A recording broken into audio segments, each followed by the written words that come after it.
podcast is part of the Sports Social Podcast Network.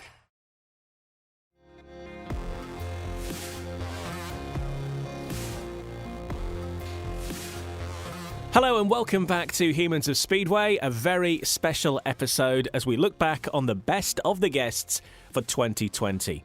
What a year it's been on many levels, but it's been great to bring this podcast to you and hopefully fill the void of Speedway action just a little bit in your minds and in your ears. And thanks to everybody who's listened so far and downloaded any of the episodes. Now, if you haven't listened to all of them yet, well, you're going to get a flavour of all the different episodes that Humans of Speedway has done through the course of 2020. Hearing from the likes of Nigel Pearson, Neil Machin, Peter Oakes, Shane Parker, Phil Morris, and Gary Havelock and Kelvin Tatum. In fact, there's a flavour of all of the different episodes we've done, and we're up to episode 14 so far, so quite a lot to cram in over the next hour and a bit. So strap yourself in and enjoy. Right now, we're going to kick off where it all began. Back in May this year, released the first episode of Humans of Speedway. But guest number one was a rider who was not riding this year because of the way 2020 has gone. But he's done plenty of it in the past. 7-time British champion, Scott Nicholls. It was brilliant to have Scott as episode one. Because he's just done and won everything there is to win and do in Speedway. And the bit I'm going to play you is where we're talking about the British Grand Prix. It's obviously, we know, a massive event on the Speedway calendar, on the World Speedway calendar. All eyes are on you. And if you're a Brit riding in that stadium with the roof closed and a huge racket, you know that you've got a lot of support and a lot of eyes on you. But does that support necessarily translate into making it easier for you to do your job and get out there and ride? And what with everything else that goes on for a Speedway rider, here's Scott Nicholls explaining why riding at Cardiff in particular, it's not as easy as it looks. Mentally, it would just be really tough. You know, I found it hard. I mean, it would be, you've got the pressures of trying to perform to your best against the best in the world, which is enough pressure on that in itself. And then you walk out of that tunnel to the track and you look up and you just see this sea of flags of Union Jacks and St George's Crosses and Welsh Dragons, and you're just like, oh my god, like I've never seen this many people at a Speedway event before in my life, and the noise is just phenomenal. And then you know that there's TV cameras there and there's all these people watching from around the world, and there's no hiding. You ride like a plonker and it sticks out like a sore thumb. You know, you're going to get your rear end well and truly kicked. So there's a massive amount of pressure. So mentally, probably more than anything, you're going in there just going, oh my god. And I did struggle with that for some time in the Grand Prix as a whole. And it wasn't, you know, I probably kind of learned a bit about the psychology side of things and how to deal with that probably a bit late on. And that was something I struggled with. I think that's a huge part of it. You know, it's easy to say it's just any other race, but it's not. It's totally not. And so yeah, for in that respect, Cardiff is something that is very enjoyable, but is the pressures and the nerves associated with it early doors were not really that enjoyable in some respects. What was the thing that played on your mind the most? Was it the fact that there were so many people watching, or was it the level of the competition that you were at? What was your sort of inner fear, really? It's probably the amount of people there, and the knowing that all the eyes are on you as well. And the other thing as well, especially at Cardiff, is that every rider gets a brilliant reception there, which I think is great. You know, I think that's what's so cool about Speedway as a whole. It's a very family orientated sport. But you know, even when you do the track walk before the meeting starts, you know, and the stadium is not nowhere near full at that point because you're doing your track walk probably an hour or so before the actual meeting's going to start. And it's, as you're walking around, the air horns are following you as you're walking around the track, and it wasn't until I kind of learned the ability and the kind of the mindset of flipping that to your advantage and kind of using that as a kind of a support mechanism as opposed to a crippler. You know, initially it was early. You're like, oh my god, all these people want you to do so well, and it's lovely, but you're just like, oh my God, I'm letting if I ride like an absolute plonker, I'm letting all these people down. And then there's all the people on TV. And so, as much as, that you're up against these amazingly talented riders who you were worried about trying to beat, I think it was the fact that there's so many people there watching you, wanting you to do well, that you felt really bad if you let them down. As much as you, first and foremost, you don't want to disappoint yourself. But it was, so there is massive pressure, and you can understand why riders sometimes underperform in situations like that, or touch your tapes and get nervous, because there's the pressure to win, but it's also the pressures that they're feeling from the people that want them to do well. And although everybody there wants people to do well and is willing them on, it can actually have the adverse effect on some people if they can't flick that switch in their mind to use it to their advantage. And such fine margins on the day as well. You could move an inch and it could be all over for you. It is massively game over. And also at places like Cardiff, because they're one-off events, the ruts at the start line get really, really deep. So because we have to be within a certain kind of margin away from the tapes, you roll your bike back, but because if you can imagine, your back wheel is on a rut, so the bike is always trying to push forward anyway, and we don't have brakes, so you're trying to hold the bike back. So the moment you kind of dip your clutch or slightly let the weight off the bike to try and anticipate any movement, the bike is naturally going to push forward even more than if you're on a flat surface. So all those things get accentuated and become more critical, and obviously in the Grand Prix the refs are very vigilant, and so you've got the start line. There's a huge amount of pressure. From episode 1, that was Scott Nicholls talking about the pressures of riding in front of such a huge crowd in Cardiff. Now, in episode 2, I spoke to one half of Speedway's notorious double act, Tatum and Pearson. I'm going to speak to the other half before the end of this podcast. First, though, it was Nigel Pearson in episode 2. And we talked, obviously, Speedway. We talked a bit about the likelihood of Bradford coming back, and we've obviously heard a bit more about that now.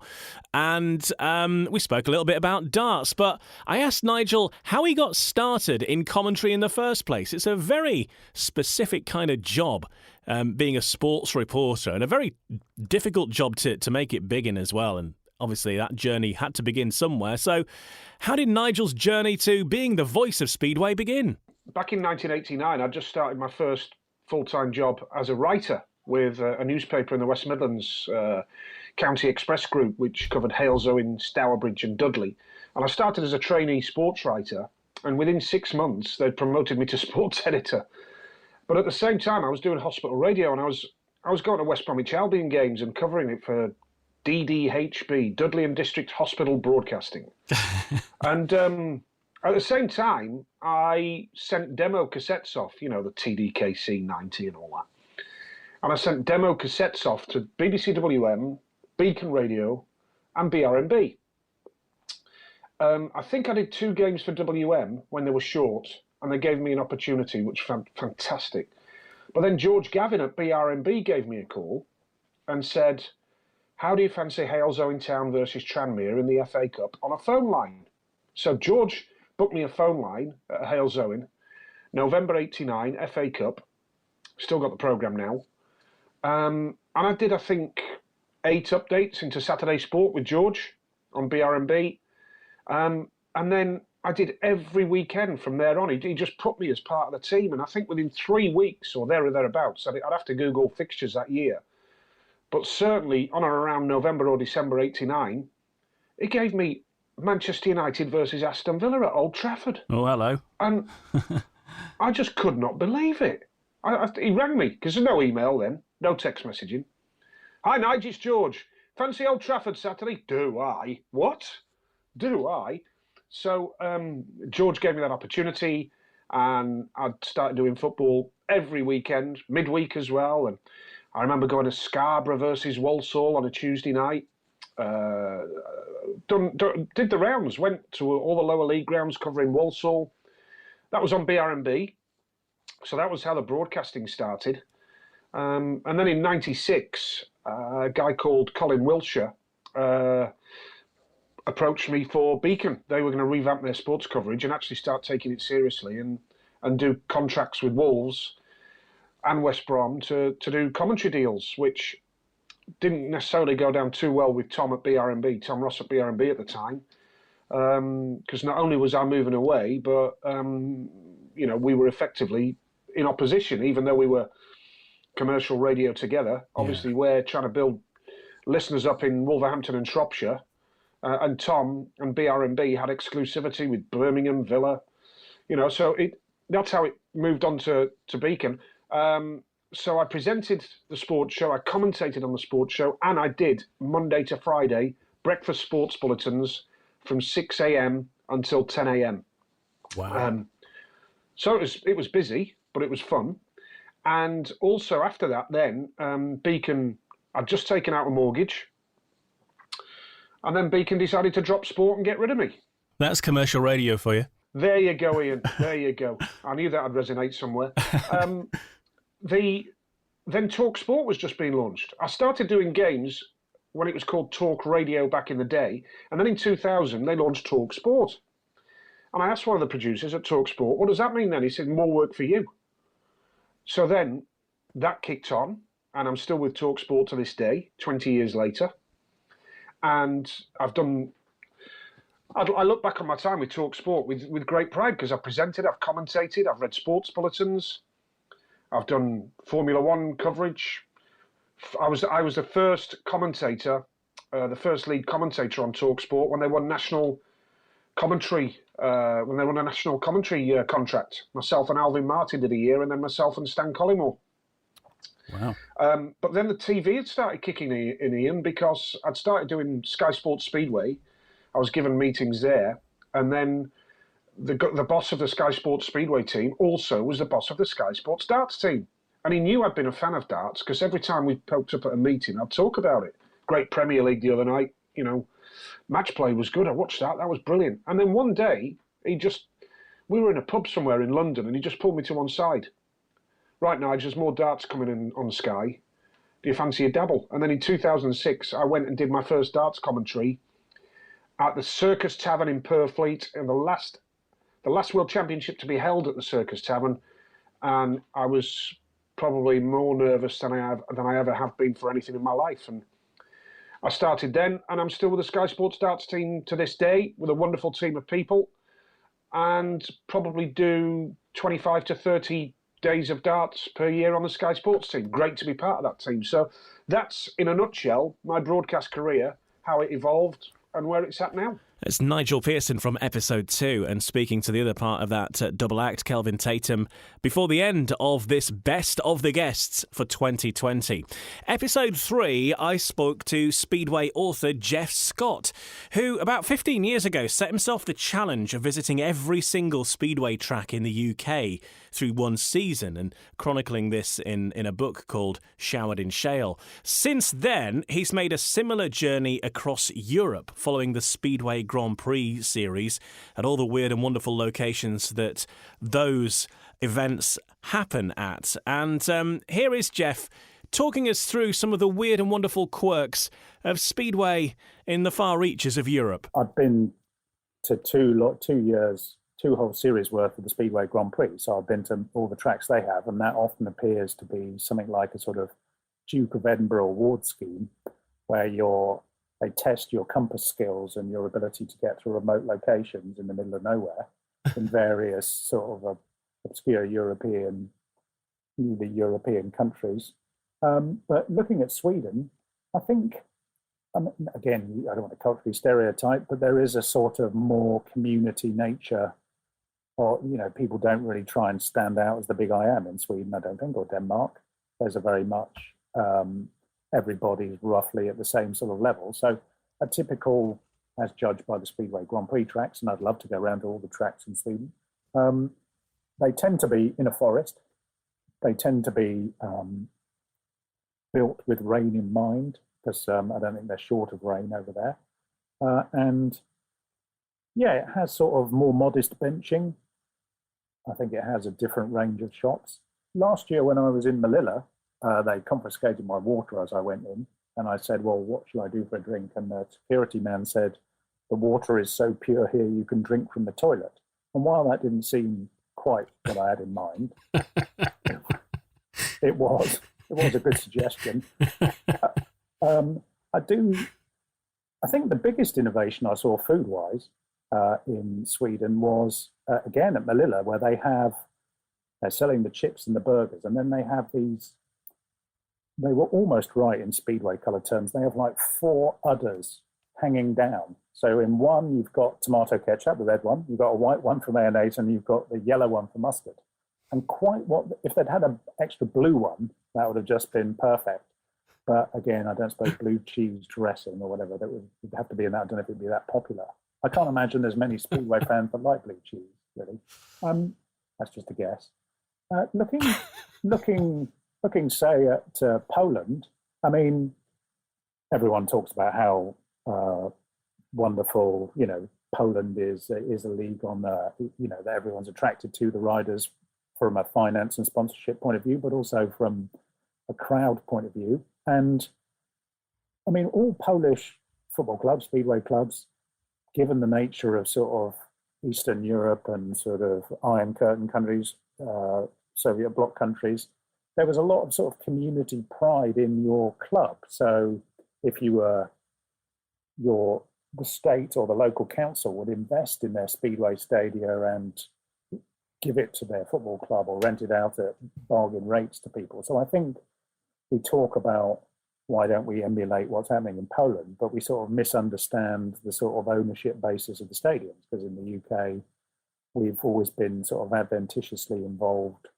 with Greyhound tracks, rugby league tracks, and so on. The Reading club historian, Arnie Gibbons, has got a very good theory about looking at the rise Greyhounds arriving in the country in 1962 as one of the big drivers of new Speedway tracks, because you can't run Greyhounds every night, so you need events to subcontract to use to maximise the use of the stadium. But coming back to more to your question, I mean, I think there's a certain shared language and vernacular of Speedway, irrespective of the language that's spoken. I do think at a club level, I'm not so sure at sort of more glamorous, big international event level, because that attracts a different type of audience. Although still an older audience. I think at a club level, there is very much, there doesn't seem to be too much difference. When I went to Germany, where I went to a couple of locations there seems to be a real thing of bringing your own swimming float along. And you think, well, that's a weird thing. But it turns out that they don't really have much seating. They tend to have sort of more rough-hewn stepped terraces. So anyone in their right mind is going to bring their own swimming float, or a deluxe version with sort of handles on the side. Garden furniture, you can't really go wrong with that anywhere. If you go to Hallstavik in Sweden, it seems to be set in some sort of, I don't know, maybe a Game of Thrones. They could stage that there. It's very rocky, outcroppy sort of place, where again, comfortable things to sit on is really the way to go. Jeff Scott from episode 3 explaining the need to take something comfortable to sit on if you're heading to mainland Europe to watch your Speedway. 2020's Bests of the Guests on Humans of Speedway, and episode 4 we spoke to one of Britain's most prolific Speedway promoters. He's been involved in running Speedway clubs for almost 30 years and mainly synonymous being the driving force behind Sheffield right from the early 90s to, well, about 10 years or so ago, wasn't it now? And more recently at Leicester as well. It was a very interesting chat, this, talking about not only running Speedway clubs, but also his relationship with Rob Woofenden. Neil Machin used to be Rob Woofenden's mechanic and obviously is now the godparent of Britain's most successful ever Speedway rider, Ty Woofenden. All that is covered in episode 4. But we're turning our attention to when Neil Machin took over at Sheffield and how really it took over with not a lot, including not particularly very many riders. As you'll hear, that can be a bit of a problem, and certainly it's a bit of a problem when you sign riders and they kind of go a bit AWOL. Here is Neil Machin from episode 4. Well, I'd have to say that going back to 94 was an absolute commercial disaster. We were still as green as grass. We hadn't got anywhere near break even. We invested in the biggest signing that Sheffield could have made it at that time.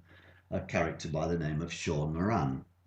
Sean, to describe him by or his situation as Tim Lucking did, Sean, with only a handful of meetings into the season, had a crisis of confidence. I don't believe he's ever thrown his leg over a speedway bike since. And a major setback, a record signing, an enormous financial commitment. Sean did a few meetings at home, retired. We had no number one, and we still owed, I don't know, £10,000 or £12,000 on his transfer fee at the time. So 94 was a struggle. The same year, I transferred Rodney Calhoun from Peterborough. He did the season, halved his average and never came back. So that wasn't exactly the best investment we ever made. It's not stacking up as a very good season at all, this, is it, Neil? 94 was I tell you what, if you could get over 94, you could live with just about anything. We had lots of rain-offs.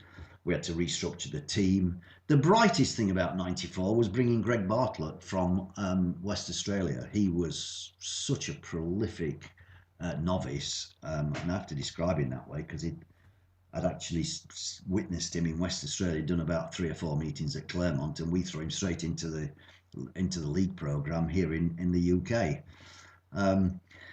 So he was the bright part of 94, and we had stacks of rain off. And actually, something that people will find probably unbelievable in this era, we had 8 outstanding fixtures to stage at home in October, and we were running Thursdays and Sundays and Thursdays and Mondays and Thursdays and Sundays right through the month. Never had a rain up, got through the whole thing, and actually finished the last day of October on a Monday night with a Northern Riders Championship. I must have had some energy in those days. and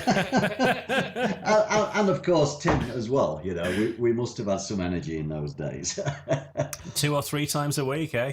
Well, at least twice at home during the month of October. And of course we also had a smattering of away commitments to undertake as well. So a 94, commercially an absolute write-off. We'd spent the money, we had no Sean Moran, we had no Rodney Calhoun, but the brightest thing about it, of course, is that we did have, I think I brought in 3 riders that year. Greg Bartlett to start the season, Robbie Kessler came in later, who turned out to be an absolute gentleman to deal with and a prolific figure around Sheffield for many years to come. George Stansel came into the equation. Of course, yeah. So, you know, it was sort of a couple of steps forward and 3 going backwards in a way, because obviously we didn't need to sign Rodney and Sean and lose them within the first season, shall we say. The investment in the other 3, Stansel, Robbie Kessler and Greg Bartlett, should have been the icing on the cake. They actually became the cake. So 94, it was very testing times. I think we probably just about got out of jail at the end of 94, but we had enormous financial losses because because of the money that we owed, that was still remaining on bad transfers that we'd entered the market with.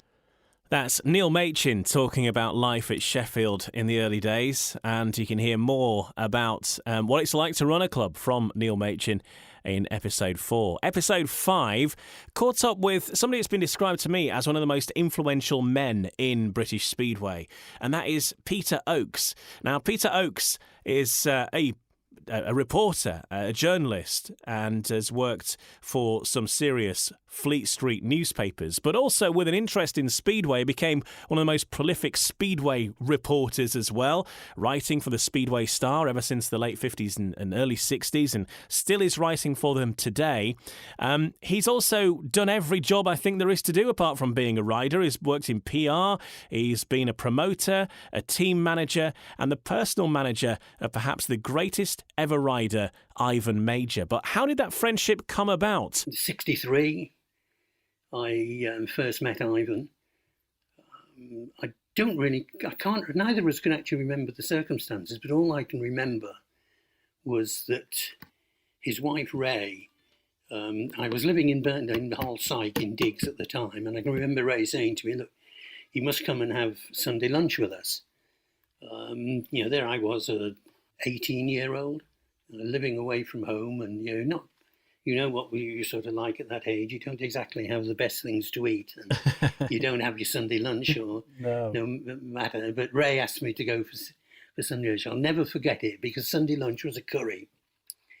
Of course. But they lived then at Upper Chorlton Road, which is was in a very poor district of Manchester in Moss Side. And these are all the houses that were owned by Mike Parker, who was, if the truth be known, a bit of a rackman. That he bought all old houses. He didn't do them up. He just basically rented them out. But he also provided these houses for all his riders. He had a lot of Australian and New Zealand riders who would come over, and they would all literally live next door to each other in this little enclave in Upper Chorlton Road. All sorts of names. Goog Allen lived there, Graham Coombs lived there, Bruce Ovenden lived there, Gary Peterson, the late Gary Peterson, who was killed at Wolverhampton, he lived there. Murray Burt, who was another New Zealander, Jim Airy, obviously the great Australian, Gordon Glasgow was another Australian. Every rider that Parker brought in to Britain lived there. Toby Harrison, Swedish rider, lived there, and that was where Ollie Olsen first lived when he first came over to ride for Newcastle. Wow, what a street! Well, it wasn't even a street; it was 3 houses, literally. Blimey.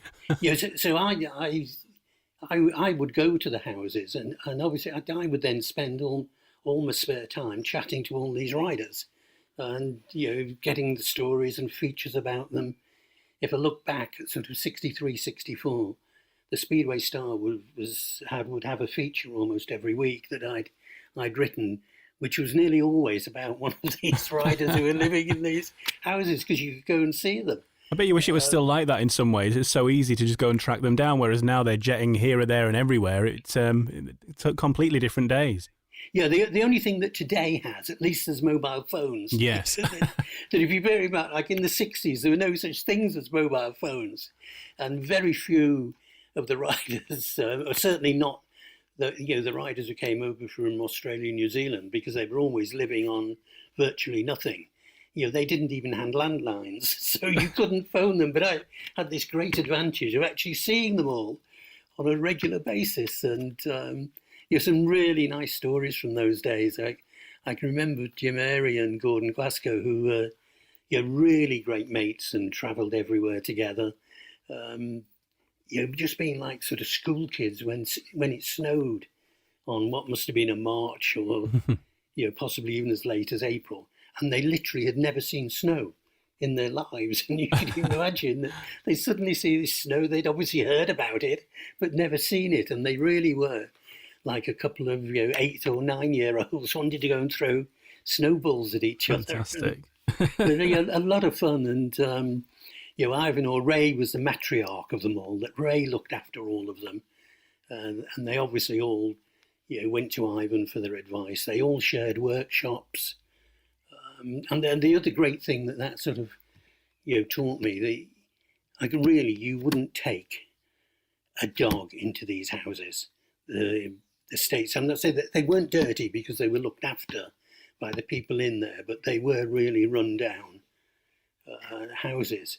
And you look there and you see the actual background of the riders who went on to be very famous riders. In particular, Ivan and Ollie both went on to win, world titles, and you can understand how they kept their feet on the ground and how they were so determined and so ambitious and so hardworking, because they literally pulled themselves up from what were basically in a slum area. Mm-hmm. As I said, the houses weren't, because the rooms were beautifully kept and everything. But it's really, I think it is nice to actually look back and see that these people never changed. Peter Oakes there on the Humans of Speedway podcast from earlier this year, Best of the Guests 2020. And, they've all been great episodes in their own different ways. And another of my personal favourites, was a chat I had with a legend of so many British clubs, including Glasgow and Sheffield and Kings Lynn and Ipswich, and known for being an entertainer and a bit of a wind-up merchant on his day as well. But a lot of fondness for this guy across Speedway in Britain. And I hooked up with him at home in Adelaide, Australia, Shane Parker. And we talked about some of the antics he used to get up to as a Speedway rider, both during the meetings and occasionally stripping off as well. One of his party pieces, naked hot laps. Take a listen. Yeah, being an entertainer, that was any testimonial or benefit meeting or any sort of individuals or special meetings, I would always ask if they wanted naked hot laps, and if they wanted them, well, I would oblige. So I remember years ago seeing a picture of Brego doing it with a sticker stuck on one of his butt cheeks. And back in the day, you probably could get away with being totally naked, just boots and a helmet. But I always used to run me box, so I was covered up and decent for the kids. Safety first. Yes, I remember going to Boise's testimonial actually and going around Poole Speedway, and I think I was only like 2 or 3 seconds off the track record or something. It might have not been that close, but it weren't far off the track record. And Boise's come up to me and goes, "You're a bloody idiot, mate. What if you come off?" And I kind of sort of took that on board, but it didn't stop me. That would be quite incredible to break the track record naked. Would it stand? Oh, I don't know. I think it'd be pretty limp at the time, to be honest. Yeah. That needs rephrasing. Yes. But the entertainment value is something I see that you were obviously pretty handy with a hose pipe, with centre green announcers and promoters and so on as well. It's just putting on a show, like I said, banter, and I always had a lot of banter with Kevin Long, who was the announcer at Ipswich for quite a while. Apparently I came in from a race one day, and my mechanic turned around and said to me, he goes, "Jesus, that commentator just ripped into you and give you heaps." And I said, "Did he?" And so I thought, all right, no worries. So I thought I'd grab a bucket of water and stroll out to the infield and tip the bucket of water over him, which I did. I drenched him, and he was standing there with a microphone in his hand. Anyway, I ended up getting pulled into the Ipswich office at the end of the meeting. This was after I'd rode for him, mind you. And one of the promoters at Ipswich, Mike Weston, was trying to get me banned. He wanted to get me banned because I could have electrocuted Kevin Long with a microphone in his hand. And I turned around and said to Mike, I said, "What, with a 9-volt battery in it, mate?" I said, "You got to be kidding." I guess that was his approach at the time, and I had a bit of a laugh about it and still do, actually. It was quite funny. But no, it's a bit of banter here and there. I actually remember winding a guy up at Newport Speedway. He was hanging over the fence and giving me a sign that I probably can't say. So I went up to him and I started giving him a bit of lip back, and he bent down, and as he's come back up, he's got a big rock in his hand. So I thought, I'm out of here, and I dropped my clutch and took off, and I don't know whether he threw the rock at me, but it was pretty big and in his hand, ready to go. At least you had the helmet on, or did you not have the helmet on? No, I had the helmet on, and it was probably a good thing. I try not to wind fans up too much. Probably the worst I wound somebody up, I might have probably gone a little bit too far with that one. When you look at over your career and you look back at the stories and things that have happened over the time, what are the stories that sort of make you smile the most, like those? Oh, geez, That's difficult. I mean, probably the funniest one was another one that involved Ipswich. Actually, I was riding for Kings Lynn, and Buster Chapman was the team manager and obviously the owner of Kings Lynn, and we'd gone back to Ipswich, and obviously having ridden for 5 years, you know what they get up to, and I was watching the tractor go round, and every time Ipswich went off 1 and 3, the grader rode over 1 and 3, and every time it went off 2 and 4, they'd roll 2 and 4, pack it down. So I've clocked onto this pretty quick, and trying to sort of tell the referee that what they were doing was wrong, and it sort of didn't succeed. So a race had finished. I moseyed out in the middle and jumped into the tractor and tried to grade the track myself. And, Bob, the grader the grader driver at the Times, grabbed me by the collar and me leathers and tried to drag me out the tractor. And there's a bit of a scuffle went on. And long story short, I ended up getting out. I couldn't get it in gear. I didn't realise there was 2 levers you had to use. So I went nowhere in the end. And got out the grader, and by this time Buster's come running over and he's trying to stick up for me, and there was a whole heap of people around, and I've just sort of headed off back into the pits, and I've turned around and I've seen a round circle of people, and Buster in the middle, and arms flying left, right and centre, and I left Buster to it.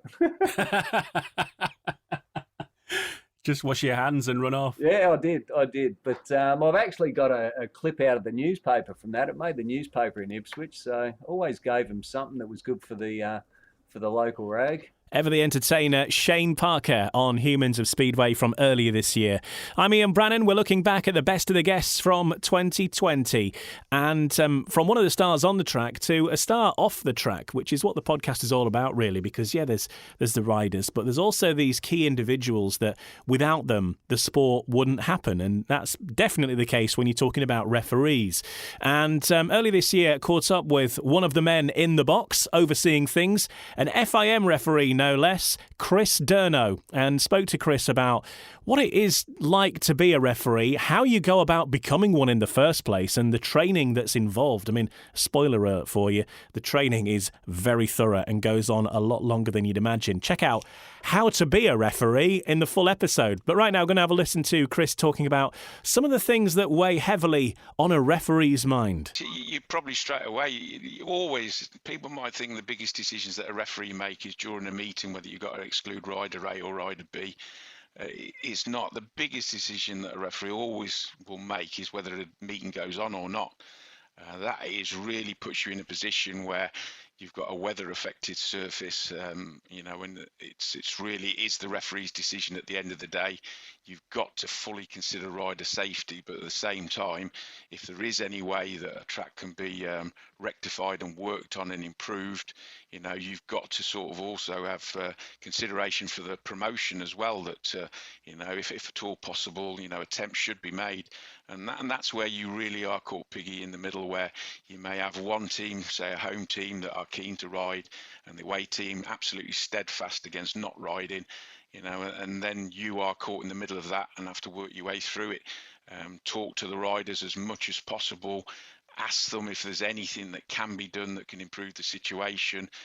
Do what you can to the track, and see if anything can be done to remedy that, and then hopefully get it to a point where you are satisfied that sufficient work has gone on, that it would be safe to start. But then it is your call then, and then you go back up to that box, and that first race in that sort of situation, your heart's in your mouth, you hope you've got it right, and you've not caused any problems or caused any extra safety risk to the riders, but then obviously you start the meeting. So that is always for me is sort of the toughest decision, as against sort of racing decisions which you make your best judgment upon. I suppose with racing decisions, it's a straightforward black or white if it's in the rules or not, isn't it? Whereas if a track's safe to ride, there's maybe a little bit more interpretation of opinion between different people on that one. Yeah, you're always watching a race. You're almost judging all the time. You're trying to see incidents starting to happen before they happen. So if two riders are, in close contact, you're always focused entirely on that, and you're trying to sort of understand, quite often you think something's going to happen, it doesn't happen, but, you've got an opinion of where the riders are at that position, who was in the lead, who was challenging, who was, in sort of contact with other riders, and then you've just got a level of experience then that you make an understanding, what was the primary reason for the incident that happened, and then make your judgment on that based on that and the rules and the regulations. What about the difficult moments when it comes to keeping an eye on the racing? I imagine there's some fun moments there as well. Oh, yeah. It's always quite difficult when you get two races in a single heat. You may have two riders battling out of the front and two at the back, and it's always where you're glancing between the two different, racing pairs, and you may be focused on the sort of the leading pair, and something may have happened on sort of the rear pair, and then you've got to try and sort of analyse what you last saw, where they were, and try and understand, what you think caused the issue, and sort of make that judgment call. It was a fascinating episode, the chat with Chris Derno. If you ever wondered about the sort of things that a referee does, and I say how to become a referee as well, all of that demystified in the episode with Chris Derno from earlier this year. Now, somebody who works very closely with referees these days is a former star of Reading and Newport, and now the man who is the ringmaster of the Speedway Grand Prix.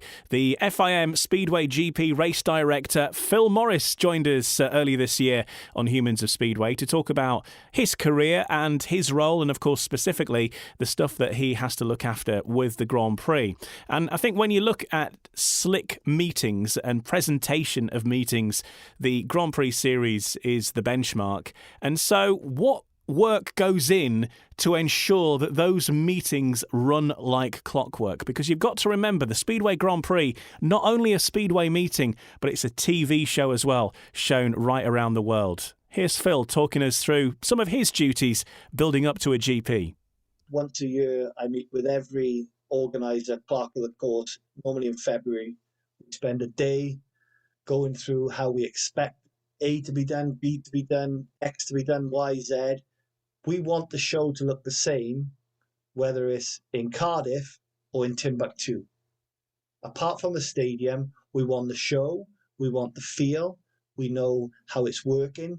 I can tell you, we had 10 Grand Prix last year, and apart from one of them, they all finished within 5 minutes of each other, from Heat 1 to 23. And that's around about 2 hours, 20 minutes. But going back to what we say, we've got a big, heavy work manual, and all a promoter, whether it's Torren, whether it's Prague, they can go through that book. And as long as they follow that book, it's pretty much laid out in front of them. So for me, British Speedway should be having somebody do a work manual that everyone follows. So it's the same everywhere. Start the same. They do this the same. They do that the same. 4 heats grade. The grade should only be 6 minutes long. And all these things, if you put it in place and everyone starts learning from it, but it's very difficult when you've got British Speedway where they'll probably say, well, you shouldn't come and tell us what to do. Instead of thinking, let's do it for the benefit of the sport. I'm lucky to be involved in the Grand Prix. I'm very privileged to be involved in it.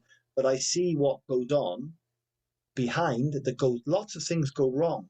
That people, as long as people don't see it in the crowd or on the TV, we've done our job. So it's about minimizing the fault and the problems behind the scene, and so not covering them up, making sure they are fixed before it's known to the crowd, in a sense. Yeah, it's that great sort of live event situation of trying to present a graceful swan on the surface, but you can not see the legs kicking like mad underneath the water. No, you guys like yourself, you just talk a bit more and make it. But no, it's very difficult to, we do a production meeting at every Grand Prix. And when we're looking at timing, we're not talking hours or minutes, we're talking seconds.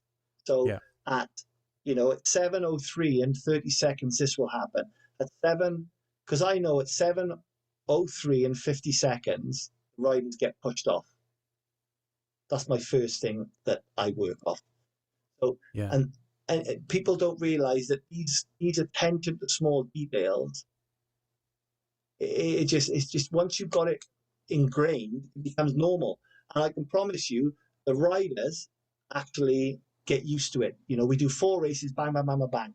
Then we have a 6 or 7 minute gap. So they know, you know, where they've got to be. They know how it works. The riders know what's happening.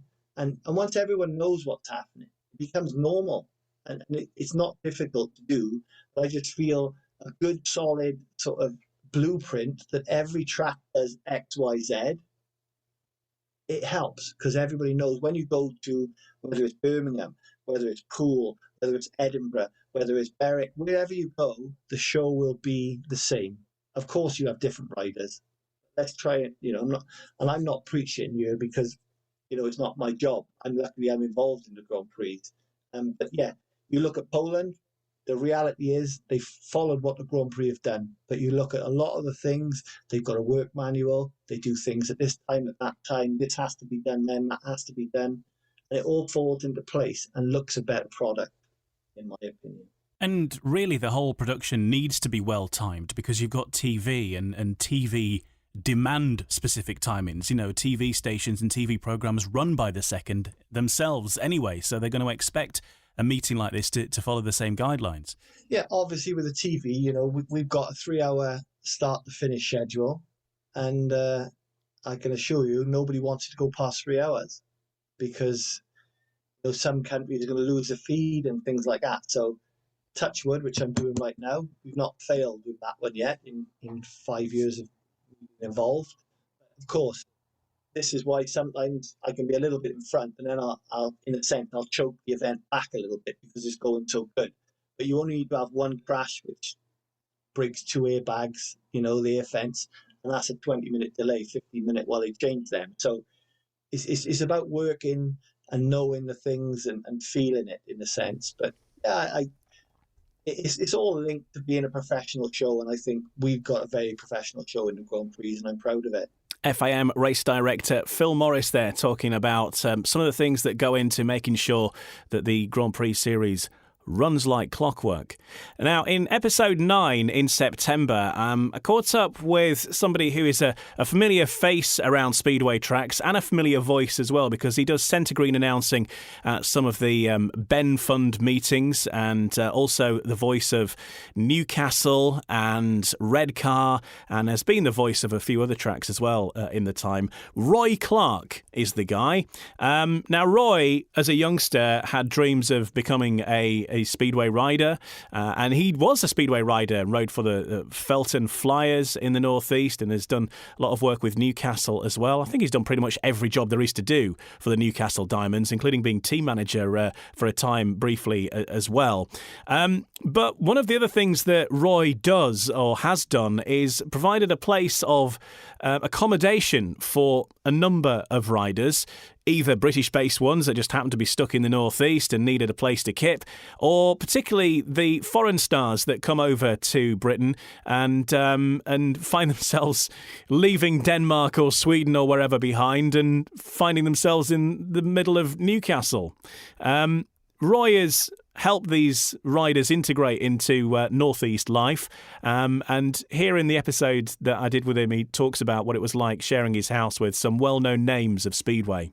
Certainly with the Danes were very similar, you know, because if you look back in history, when the Danes came over, they sort of landed in the Northeast here.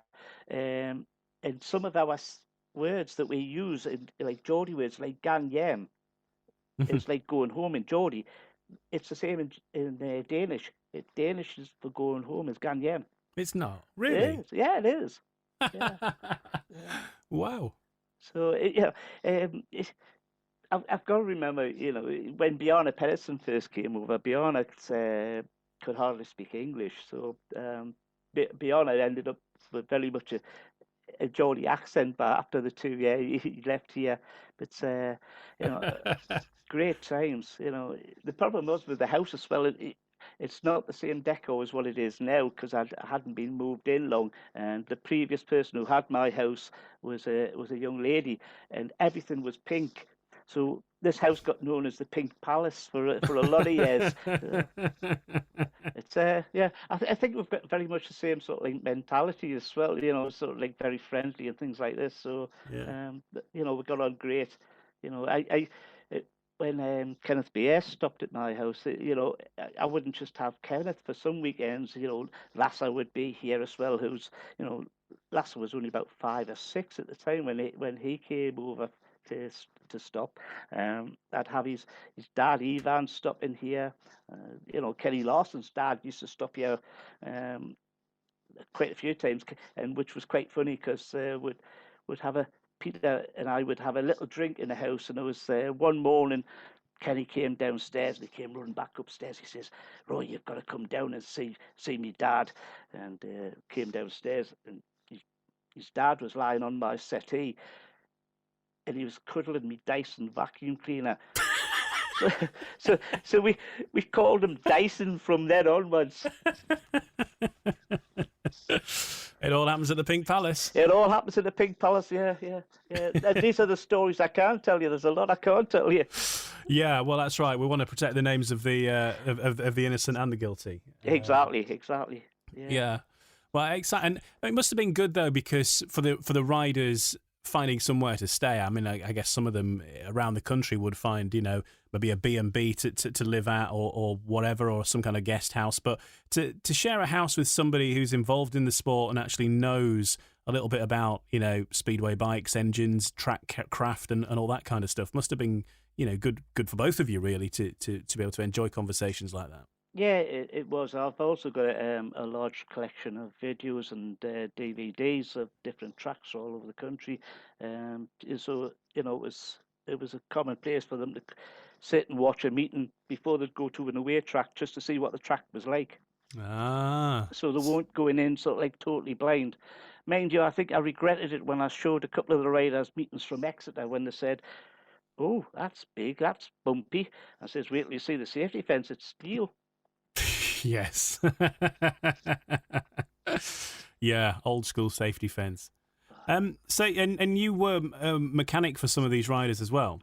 Yeah, I've spanned for a lot of riders. I didn't particularly spanner for Bjarne and Kenneth, even though they lived with me, because at the time I was mechanic for Jesper Olsen, who was captain of Newcastle, another Dane, who's actually just recently moved back to Denmark. Him and his wife and his daughters have moved back to Denmark.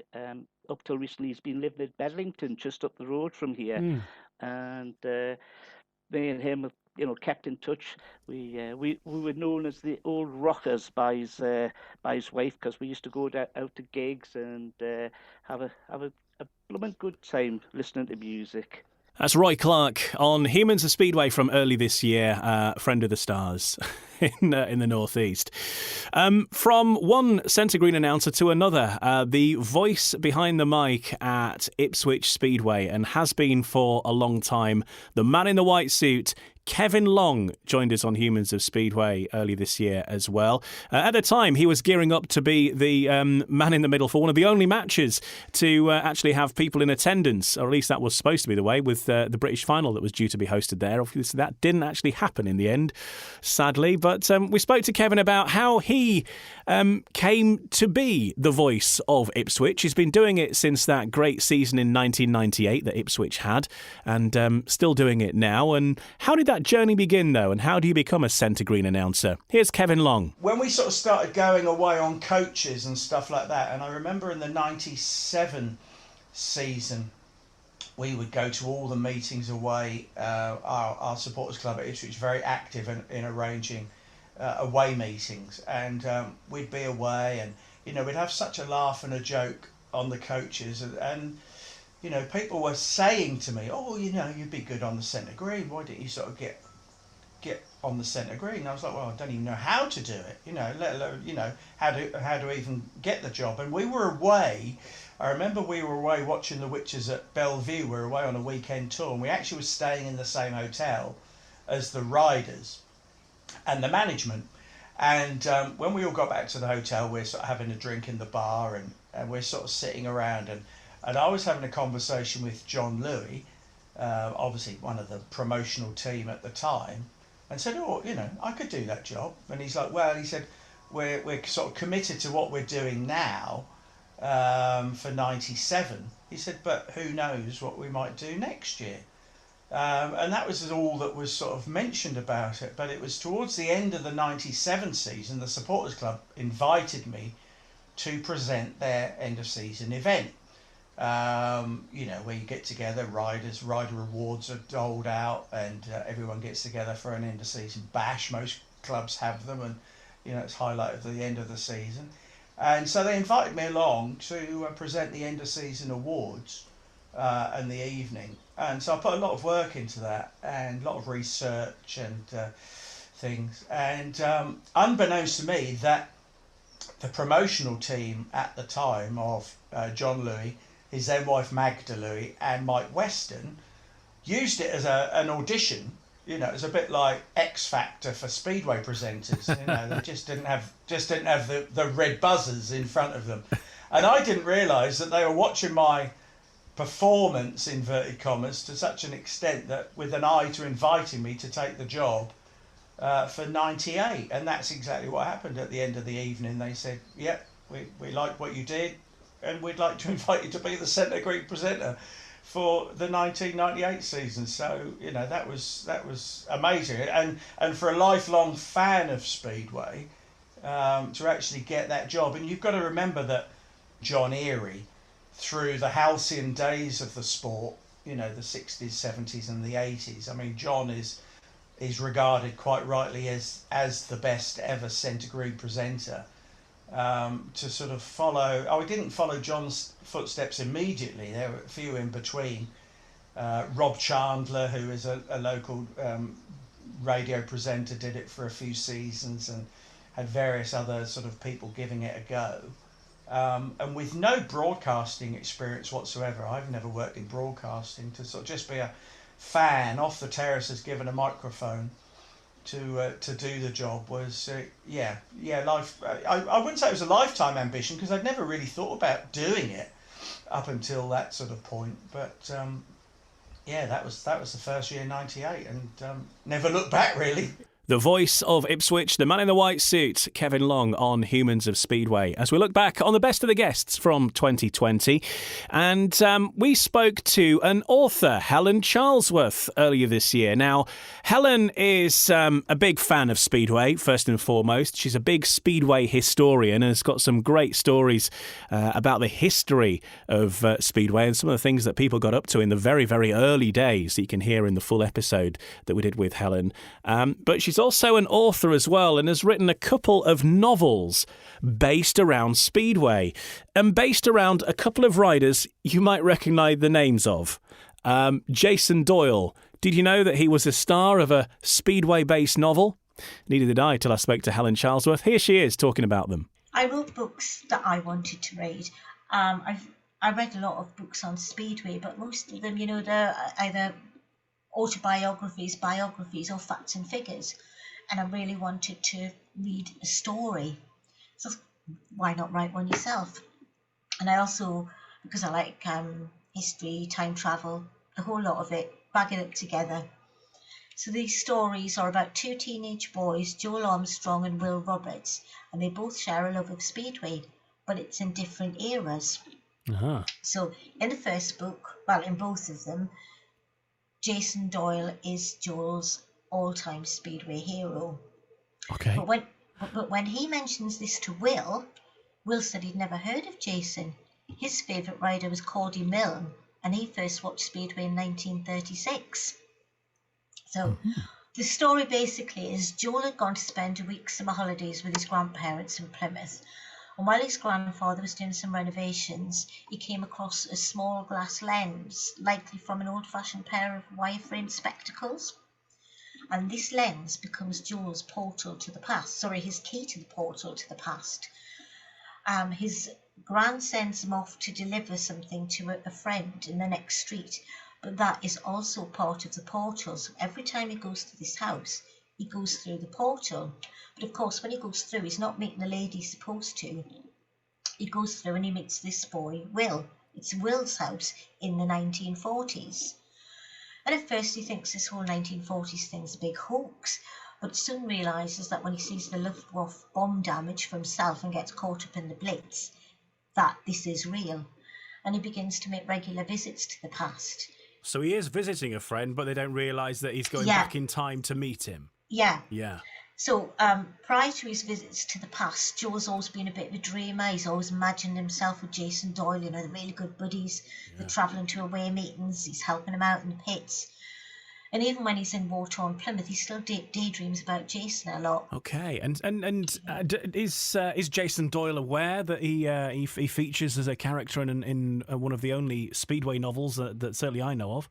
Yes, he does. He does. Yes, Jason is aware. And also a few other riders play key roles in it. Oh, okay. Who else is in it then? Well, we've got some from the past. Yeah. George Pepper, Bluey Wilkinson. But I've had Adam Roynan and Tim Webster and Matty Bates all give me permission to have them play themselves in the book. Wow. Okay. Yeah, so they are characters and they're aware. They've got the books. They know that they're in there. Yeah, a few of the riders get minor starring roles. Ben Morley, Nicky Pedersen. It's not a book about name dropping. There's a specific reason that they're in there. They're in there for a reason, you know. Yeah, I was just wondering if if they were aware that they're in it, and obviously they are. So and what was their reaction when you asked Adam Roynan and Jason Doyle and the like if they minded having their names in the book? Well, Jason, I didn't tell him till just before I was going to publish it, but I said if you don't want to be in, you know, then I'll change it. But I didn't hear back, so I'm presuming he's quite happy with it. Okay. And I know he's retweeted things, you know, that mention the book, so he's obviously happy with it. Okay, and he's a wonderful character in it. He is the hero. Okay. Adam, great, yeah. Adam, Tim, Matty, brilliant. Yeah, I think they're quite honoured to be in it. Yeah, it's it's an unusual thing to be part of, I suppose, isn't it, as well? And a bit of immortality for them in literature. Definitely. Okay, and these books are available now. Let's get on to the shameless plug section because if people want to read your Speedway novels, how do they get hold of them? They're both available, as are my other books, on Amazon, and you can buy them as a paperback or as a download. And as a download, you don't have to have a Kindle. It can be to a mobile phone, a computer, whatever. Okay, and if you just search out Helen Charlesworth on Amazon, all your books should probably come up, I would think, yeah? Yeah, they will do, yeah. Now, they say don't meet your heroes, and in episode 12, that was certainly a danger because I managed to arrange a chat with the 1992 world champion Gary Havelock. Now, growing up, I was a Bradford fan. I used to go along most Saturdays to watch the Dukes. Obviously, Gary was the captain of Bradford. In 1992, he became the world champion, as I mentioned. And, you know, he was a bit of a Speedway hero of mine at the time. And I was a little bit nervous about it, and I had to give him a ring beforehand to arrange it. And I rang him, and as soon as I spoke to him on the phone, I knew it was all going to be good. Because, you know, what you hear is what you get with Javi. And it was a great episode, a great chat that we had. And check it out for yourself in full, episode 12. But here's Gary Havelock talking about becoming world champion in 1992 and the lead up to that and the actual meeting itself. Yeah, he doesn't hold back, but, you know, it was a brilliant achievement for Javi back in the days when the world final was a one-off and there was no way that he was going to allow for that meeting to be rerun, shall we say. Here is Gary Havelock. I saw many interviews and that people saying, "Oh, first world final, you know, it'll be great, experience and all that," as you said, didn't it? Your first world final, you go there for experience. And I was like, fuck that, excuse me language. Fuck that. I ain't going for experience. I'm going to win. I've beaten every single one of them riders over several times in the league. So in my mind, there was absolutely no reason whatsoever why I couldn't beat him again. And there was no guarantee that you'd ever get to another world final. You don't know, do you, at that time? Absolutely not, no. Like I say, I always dreamed of being world champion. I never dreamed of being the best speed rider ever. Don't know why. All I ever dreamed of was just of being the world champion. I think that probably hindered me for a few years after I won it, maybe, you know, psychologically. Sort of thinking, what am I going to do now, like, you know. You'd achieved the aim. Yeah. This dream that had been, you know, the last 20 years of my life had been achieved at such a young age. But There you go. And how was it then? I mean, because through the course of that evening, obviously this was back in the days when it was a one-off world final. Everybody starts on zero and stuff, and it could be won and lost in one heat or not. Well, depending what happens. It was because my first race I was against Per Jonsson and I won it and he came last. Well, that certainly makes a difference, doesn't it? Yeah, it does. Yeah, it does. Makes Simple all as the that. difference. And you look back to the fact that Gate 4 was a massive advantage in them early heats there, and I'd been drawn at number 8, which is heat 2, Gate 4. Thank you very much. Another day, another track. It could have been fucking graveyard, and I could have got filled in full of mud like Per did, and end up running the last. But it is what it is. And then it started raining, and it come down thunder and lightning for about fucking half an hour, didn't it? And the track was flooded literally from the curb to about 3/4 of the way out the track was flooded. And I remember Mitch Shearer, a couple of the other riders were running around the pit saying, why don't we just get it cancelled? We'll just get it cancelled. I'll come back tomorrow and start again. And I was like, fuck that. Damn I've right. already done the hardest bit of beating Per my first ride, as far as I was concerned. My leg was hurting because a bike ran into me. But I was like, nah, let's go. Let's do it. We're racing. Yeah, race on, and then that heat where it was all confirmed. I mean, what were the emotions? Heat 17. Yeah, heat 17. Yeah, and you're up against Mitch Shearer in that heat, weren't you? I think. I don't know. I think I was. Yeah. Yeah. I only need the first or second to be certain, and I remember before going out for the race, I remember nearly being physically sick in my helmet. There was just so much emotions going on with my mechanic. As you see my mechanic's hands shaking like a dog shitting razor blades, and my dad shouting something in one ear and Neil Everett shouting something in the other ear, and I'm thinking, I started spinning. I'm thinking, fucking hell. And I was thinking, I should just open that gate. Finally, the gate opened and I pushed off, and then sort of gave myself a proverbial slap around the chops and said, sort yourself out. And I actually think that was the best start I've ever made. In my last ride in the world final, it was off gate 2. It wasn't one of the favourable gates. But when they filmed it from the front. And normally from the front, you can't see when somebody's made a good start. You have to be sort of from the side. But you could even see it from the front. In fact, in this day and age, it was one of them that had probably pulled it back. You reckon? Yeah. Well, at least they didn't. And No. you made a great start. You were definitely first to the first bend, and then you were kind of like long tracking it, weren't you? Sort of down the back straights. It was really funny actually, because somebody put something on Facebook the other day, and because of all this talk about the way Smarsik rides his bike and that, and the way he hangs off the back, his arse is over the back wheel, he's trying to get as much traction as possible, and I was thinking, I used to do that. Nobody says now. And then, who was it? So it might have even been Peter Walks or somebody like that put something on Facebook apparently over the weekend about he wasn't the first, Javi was the first sort of thing. Oh, and yeah. a picture of me at Wrocław, long tracking it. Yeah, you're sort of tucked in as as fast as you can go. Yeah, well, this is like I've got to ride my bike the fastest I've ever ridden it ever. Yeah. So, every last ounce of straight line speed, whatever, I was going to try and nick it.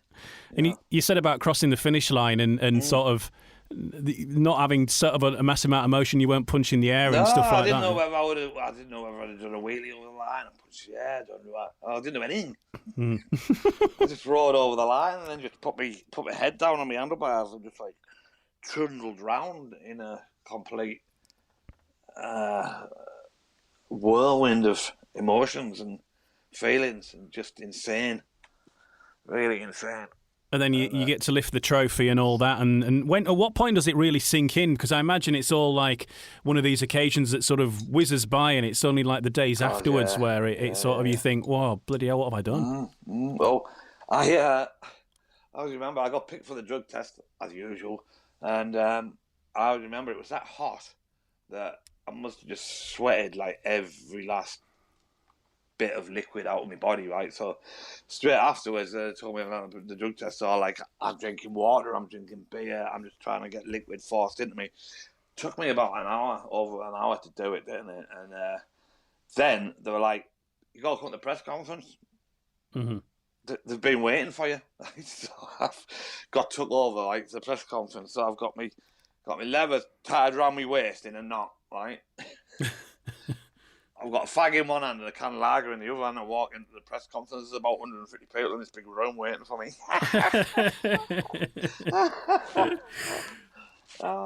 It was, to say it was bizarre was understatement. Excellent chat with Gary Havelock. Listen for yourself. It was episode 12 and it was brilliant. I'm Ian Brannan. This is the best of the guests from 2020 on Humans of Speedway. And next was another world champion, but not a Speedway world champion. BDO, former world darts champion Scott Mitchell joined us. Now, Scott, as well as being a prolific darts player, is also a prolific Poole Pirates fan. And so it was great to talk to him about, well, darts and Speedway, and how maybe if things had been a little bit different, there's a chance that he could have been a Speedway rider himself. He gave it a shot. It didn't quite work out, but he certainly had a motorbiking background. Here's Scott Mitchell. Is it right that you, though, were you into your motorbikes in general, and you were sort of into motocross as a youngster? Yeah. Well, I mean, down south, we had this. A couple of friends of mine used to ride schoolboy motocross, and I would go with them as sort of like 8 or 9 or 10 and watch them riding motocross. So I was into motocross as well, and one of them actually was Mark Seabright.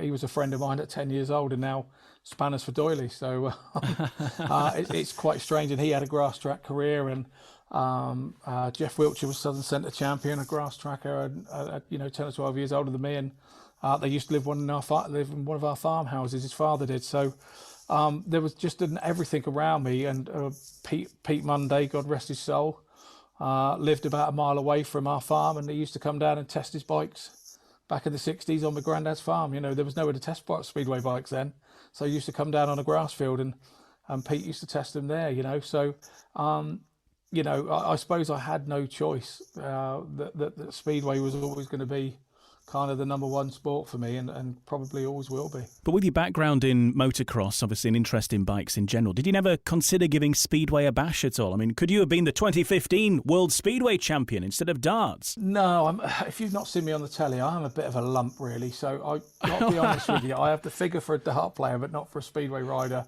to be totally honest. So I made motocross from probably 18 till about 24, and then when we had the children, I was blatting up a straight on one, and there was Katie, my daughter, 3-4 months old, waving at daddy, going up the straight flat out in 5th gear. And I thought, if I crash now, the wife's not earning, I'm the only one earning.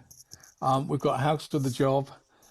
This is starting to take too many more risks than I need to be taking here.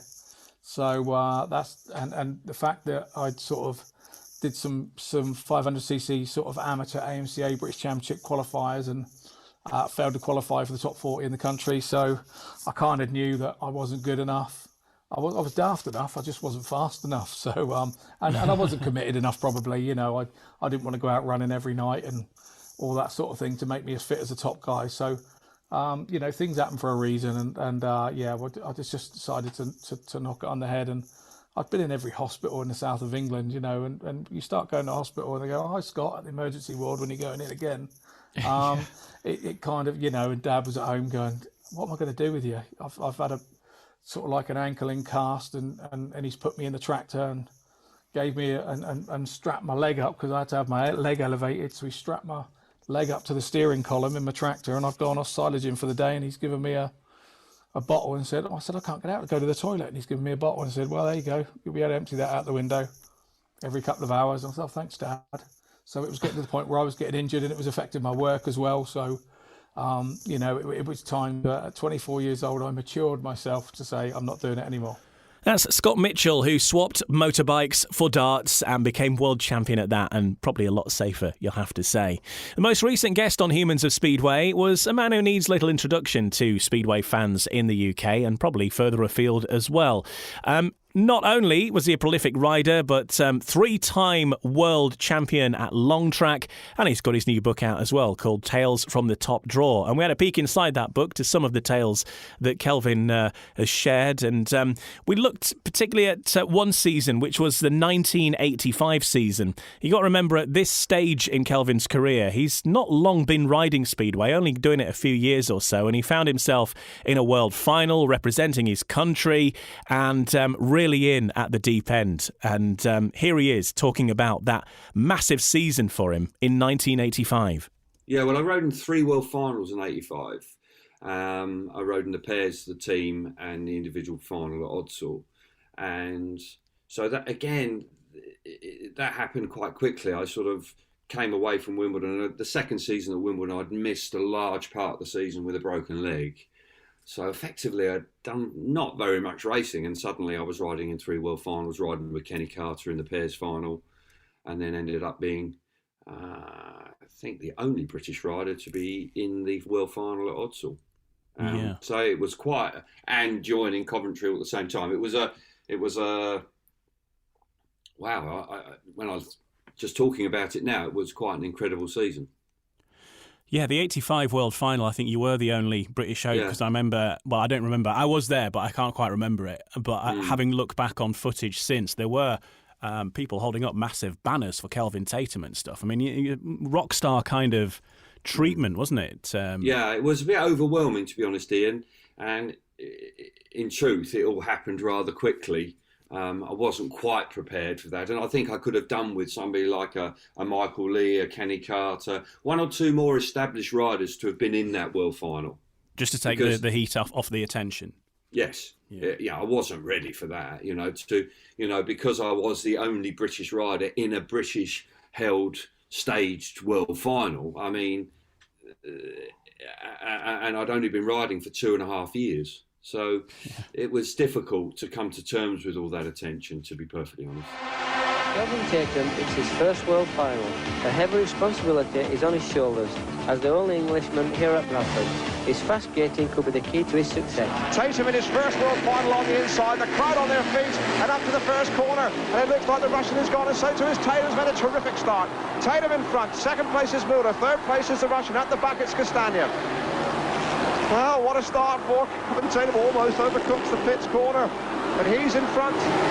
21-year-old former public school boy. He's been getting in trim with his mum Janet. She's a gymnastic instructor and has been doing aerobics on the lawn. Certainly has them at full stretch here. Is going into the last lap.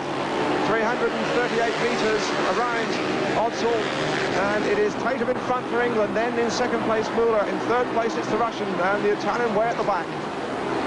Quite a start for Kelvin Tatum. He's going to win his first ever world final race, and the crowd are on their feet. 3 points to Kelvin, 2 for Egon Muller, 1 point for the Russian. And a crowd as well of, I'm not sure how many were there, but it must have been at least 40 or 50,000. Yeah, it was a terrific turnout. And yes, it was a nerve-wracking occasion. And one that I think that if I just had 1 or 2 other Brits with me that could have just taken a bit of attention off of me, I could have enjoyed a little bit more.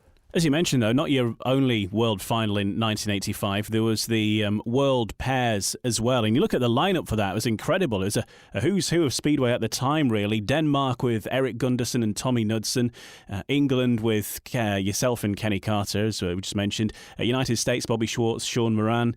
New Zealand, Ivan Major and Mitch Shearer. I think that was Ivan Major's last appearance in a New Zealand jacket, at the very least. Sweden, Jan Andersson, Per Jonsson. Australia, Steve Regling and Phil Crump. And Poland, Gregor Jezowski and Andrzej Huszka. Andrzej Huszka, yeah. Andrzej Huszka was quite a character, actually. He rode until he was 50, and he was a proper bloke too. He was a bull of a bloke. He was like a Roman Matutek sort of character, and a smashing bloke. But he was around for a long time. But Poland were in a very different place in those days, of course. Yeah. The disparity between the 80s and the 2020 is stark, to say the least. It was my first world final. It was an incredible journey. We ended up with a silver medal, which to be perfectly honest, I was chuffed to bits with. And you did that alongside Kenny Carter, as we've mentioned. I mean, just focusing on him for just a second, his legend goes before him, and we all know about Kenny Carter, but quite a Marmite character in Speedway, if that's the right phrase. I mean, how did you get on with him? How did you find him? He's quite known for being a fairly fiery character on his day, wasn't he? Yes, he was. But I didn't threaten him in a lot of ways. I think he was... I think with a lot of his contemporaries, he'd sort of rubbed them up the wrong way. But that was primarily because he was so determined to do well. And I think that a lot of people misunderstood that as arrogance. It came across as that. There's no question about that. He was somebody that was very different away from the track, which I was very fortunate to see. A lot of people don't know that. He was actually a really decent bloke, actually, away from the track. He did grow horns when you got there. And as long as you didn't sort of take him on when he was in that mood, he was fine, in actual fact. And I definitely benefited from his will to win. I embraced that rather than actually just sort of getting a little bit... You know, he might say something, or he might be a little bit brash about a certain subject or something, but generally he and I got on pretty well. And as I say, in that world final, he was great with me. You know, he was accommodating. There was no arguments over gate positions, for example. He didn't sort of stamp his authority saying, I'm having this gate all the time. We worked quite well, and I think that I had a good experience with Kenny Carter, where I know some people didn't, but I had a good one with Kenny Carter. Short, but it was decent, and it was a shame that he didn't win the World Championship. He was good enough to, but he was almost trying to win it too much. If I criticise him, I think it was almost a sense of desperation to win it, and it didn't quite work out. An interesting character. Kelvin Tatum speaking on Humans of Speedway in the most recent episode, which was episode 14.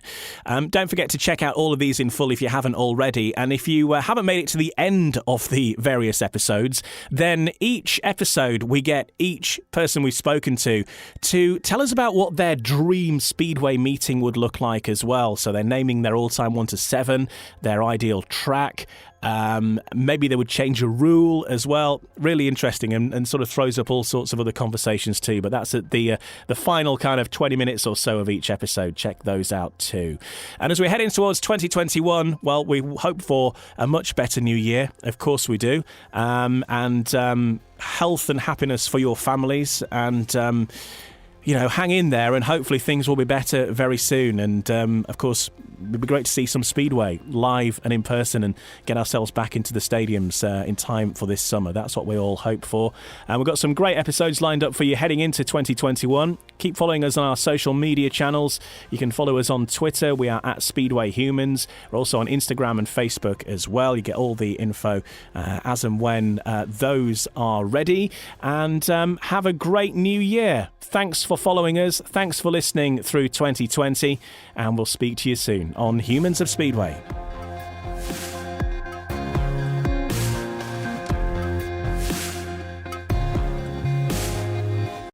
Sports Social Podcast Network. With the Lucky Land Slots, you can get lucky just about anywhere. This is your captain speaking. We've got clear runway and the weather's fine, but we're just going to circle up here a while and get lucky. No, nothing like that. It's just these cash prizes add up quick. So I suggest you sit back, keep your tray table upright, and start getting lucky. Play for free at LuckyLandSlots.com. Are you feeling lucky? No purchase necessary. Void where prohibited by law. 18+ terms and conditions apply. See website for details.